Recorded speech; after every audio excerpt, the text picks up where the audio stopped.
Hey guys, welcome back to my channel. I don't know about you, but I used to read a lot more than I do now, and I have really fallen out of, I want to say, the routine of reading. And I made it my mission this year, 2019, to try and read a lot more, whether it be novels or biographies or self-help books or whatever it is. I think one, I'm scrolling through a lot more social media, which is really bad. That's a bad habit. Two, I also don't commute to work anymore. I walk in and out of work, so that means that I don't get the chance to read a book. And three, there's a lot of good stuff on Netflix, so. But I made it my mission this year in 2019 to try and read a lot more books. So I wanted to take you through the ones that I have read, the ones that I've got, the audiobooks I've listened to, and just let you guys know my thoughts, kind of like a knockoff version of Oprah's Book Club.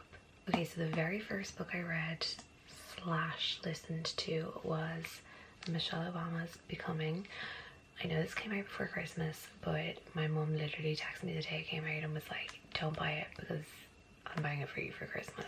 So I had to wait till Christmas to read it, which was really annoying. But anyone who knows me well knows that I actually did my thesis on Barack Obama's 2008 presidential election, and so as a result I've always been really fascinated by the Obama family and have loved Michelle Obama. She's just been so graceful and eloquent and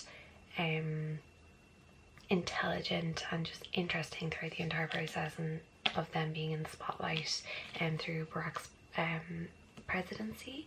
So I was dying to read this book. As I told you earlier, I walk in and out of work, so I really wanted to read this, and I had it by my bed and I was reading parts of it, but I also listened to it on audiobook.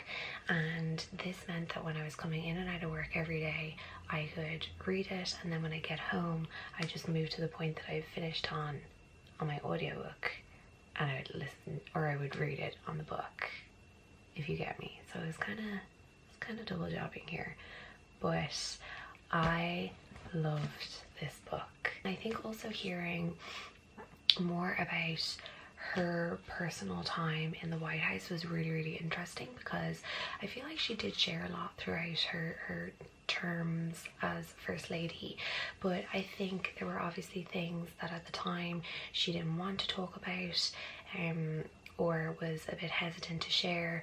But now that she's got that distance from the office, she's able to talk a little bit more candidly about stuff, which I find really interesting. And while I've known about her history and her upbringing in the south side of Chicago and all that kind of stuff, it was interesting to just hear about it from beginning to end. And I love how she broke it up into, you know, becoming me and becoming us, and then becoming more. I think that was a really nice way of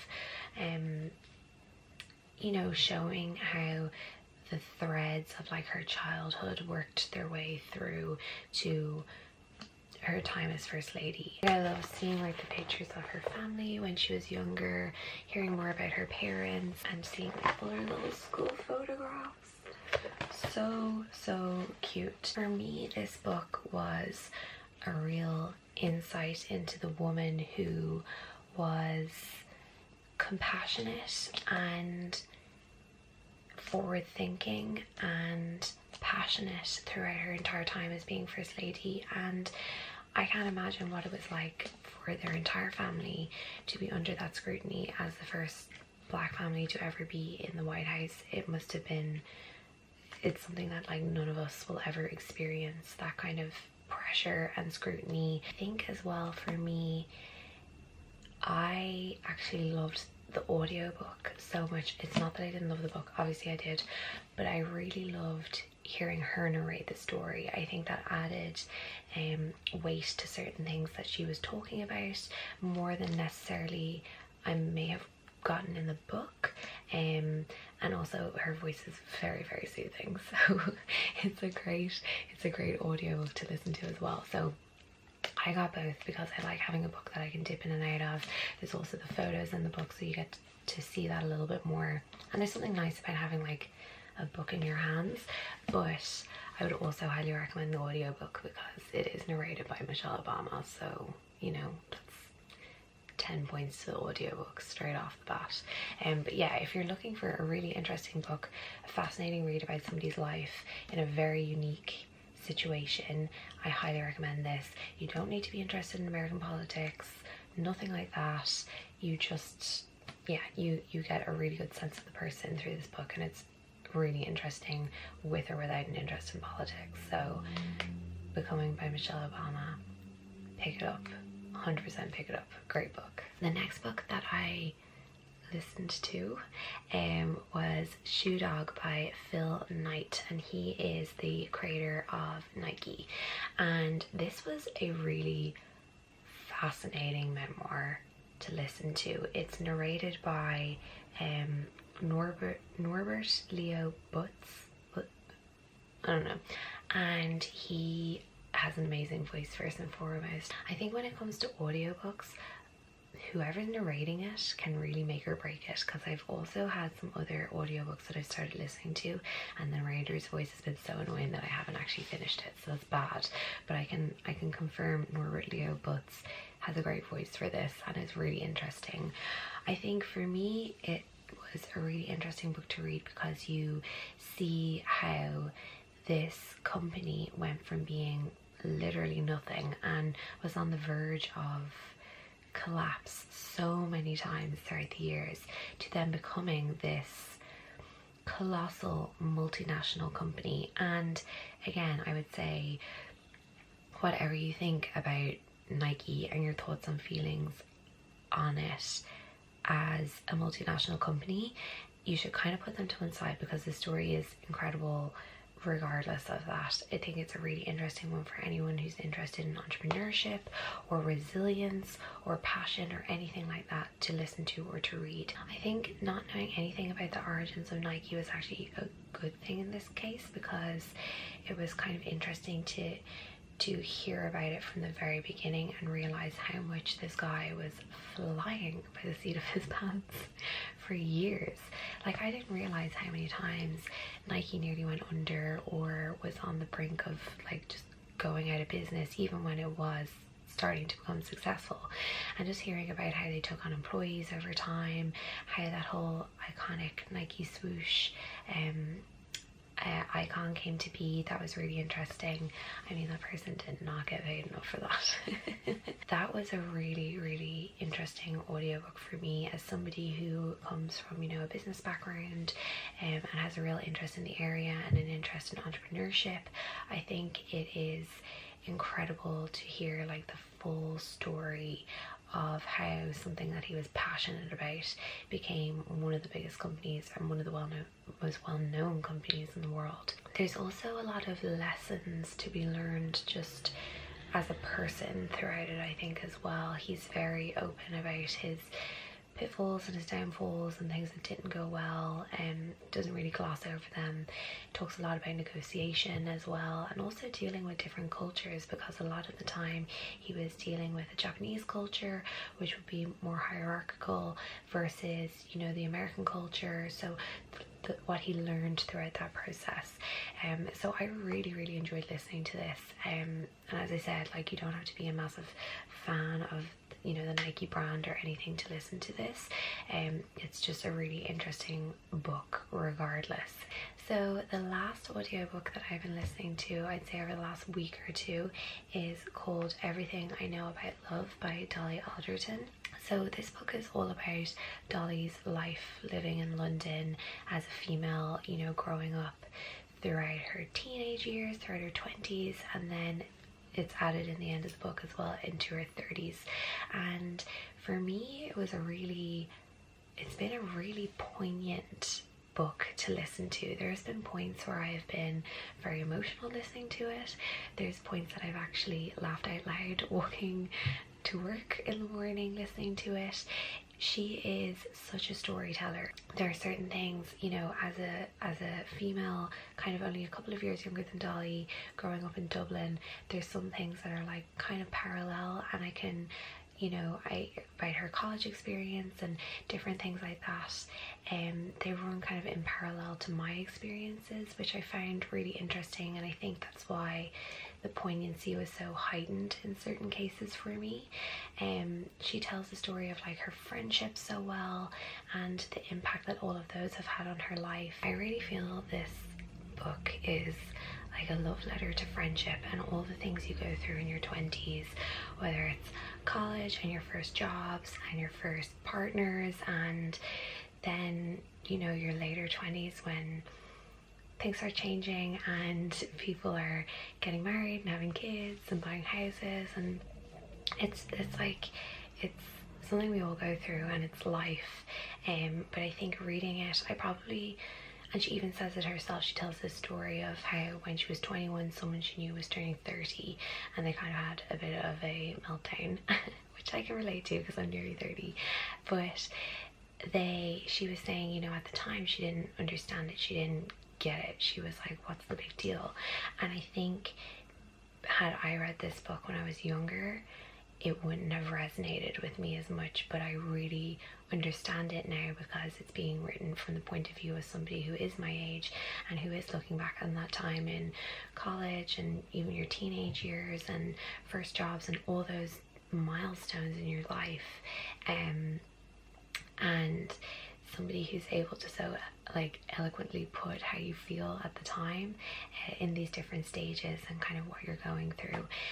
I find it to be really, really entertaining and so funny. There are parts of this book which are very emotional very, very emotional, but on the whole it's a brilliant book. It's really funny, it's really thoughtful, it's inward looking and gives you a real perspective on the person, but I think in turn gives you a perspective on your own experiences that you may have gone through over those same time periods. So I haven't, because I'm like 5 minutes away from finishing, I haven't actually recommended this to any of my friends yet, but I'm going to recommend it to them all today because I think, given that the ages that we are and the stages we're in, all that kind of stuff, I think anyone kind of late 20s, 30s will appreciate this book. Like, you listen to a chapter and then you think about, oh well, at that stage of my life this was happening, and it's a kind of a look back on those stages of your life as well. So yeah, everything I know about love, Dolly Alderton. Give it a read or a listen. Dolly narrates it herself on the audiobook, which I think anyone who likes a British accent will enjoy because she has a very enjoyable British accent, very London. I am listening to all my audiobooks on Audible.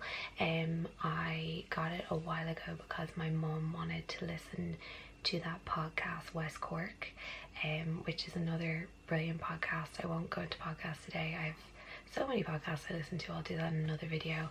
But I got Audible for that reason, then I started listening to audiobooks and now I'm obsessed. I don't know why I didn't listen to audiobooks sooner, especially for flights and stuff. It's just so handy. So I'm listening to everything on Audible at the moment. 2 more books to bring you guys through.